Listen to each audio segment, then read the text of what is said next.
పెరుగుతున్న టెక్నాలజీ అన్ని ఈజీ చేస్తుంది. ఏ మాత్రం కష్టపడకుండా అన్ని పనులు జరిగిపోతున్నాయి. బిజీ లైఫ్ ను ఫెసిలిటీస్ తో ఎంజాయ్ చేస్తున్నాం. అయితే ఇదంతా కేవలం సిటీల్లోనే. పల్లెటూళ్ళలో అంత సీన్ లేదు. వంట చేయాలన్నా ఇప్పటికీ వారికి వంట చెరుకే గతి. కట్టెల పొయ్యిపైనే ఇంకా కాలం వెల్లదీస్తున్నారు పల్లెటూరి ప్రజలు.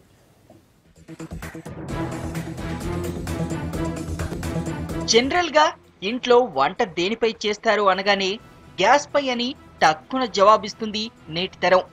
అది కాకపోతే ఎలక్ట్రిక్ హీటర్లు, రైస్ కుక్కర్లు కూడా అందుబాటులోకి వచ్చాయి. ఒక్కసారి అలా స్విచ్ ఆన్ చేసి ఎంచక్క మన పనులు చూసుకుంటావు. అయితే ఈ ఫెసిలిటీ ఓన్లీ సిటీలో మాత్రమే.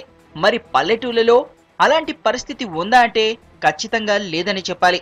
67 ఏళ్ల స్వతంత్ర భారతంలో మెజారిటీ గ్రామీణ ప్రజలకు వంట కోసం ఇంకా కట్టెల పొయ్యే దిక్కంటే ఆశ్చర్యం వేయక మానదు.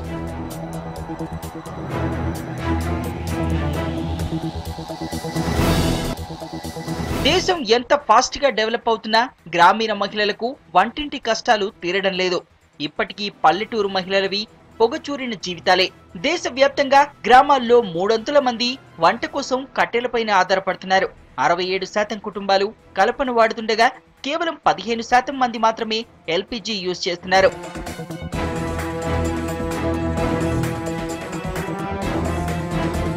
కేంద్ర ప్రభుత్వం తాజాగా విడుదల చేసిన నేషనల్ సర్వే ప్రకారం ఇప్పటికీ గ్రామాల్లో ఇంధన అవసరాలకు సంప్రదాయ పద్ధతులు అనుసరిస్తున్నారు. తెలుగు రాష్ట్రాలు విడిపోకముందు ఉమ్మడి ఆంధ్రప్రదేశ్ లో 67% గ్రామీణ కుటుంబాలకు వంట చెరుకే ఆధారం. ఛత్తీస్గఢ్ లో అత్యధికంగా 93.2%, రాజస్థాన్ లో 89.3%, ఒడిశాలో 87%గా ఉంది.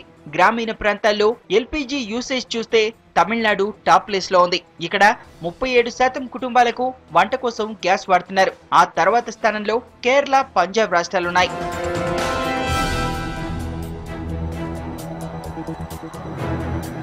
వంట కోసం కలప కాకుండా ప్రత్యామ్నాయంగా పిడకలపై కూడా ఆధారపడుతున్నారు గ్రామీణ జనం. పిడకలను వంట చేసుకునేందుకు వాడటంలో ఉత్తరప్రదేశ్ టాప్ ప్లేస్ లో ఉంది. యూపీలోని గ్రామాల్లో 33% మంది పిడకలతో వంట చేస్తుండగా మధ్యప్రదేశ్ లో అత్యల్పంగా 10% మంది పిడకలను యూజ్ చేస్తున్నారు. పట్టణ ప్రాంతాల్లో ఇది ఒడిశాలో అత్యధికంగా ఉండగా ఛత్తీస్గఢ్ లాస్ట్ ప్లేస్ లో ఉంది.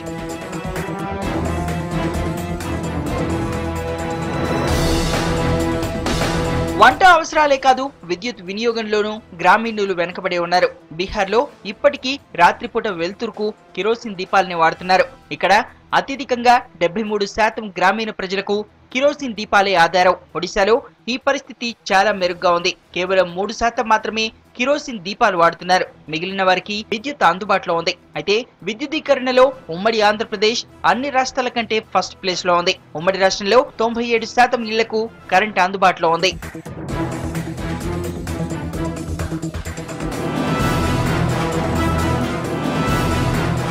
టెక్నాలజీలో భారత్ ఎంతో సాధించిందని గర్వంగా చెప్పుకుంటున్నా ఇప్పటికీ గ్రామీణ ప్రజలకు ఇంధన అవసరాలు తీరకపోవడం ఇబ్బందిగా మారింది. ప్రభుత్వాలు దీనిపై ఫోకస్ పెట్టి పరిస్థితిలో మార్పు వచ్చేలా చర్యలు తీసుకోవాల్సిన అవసరం ఉంది.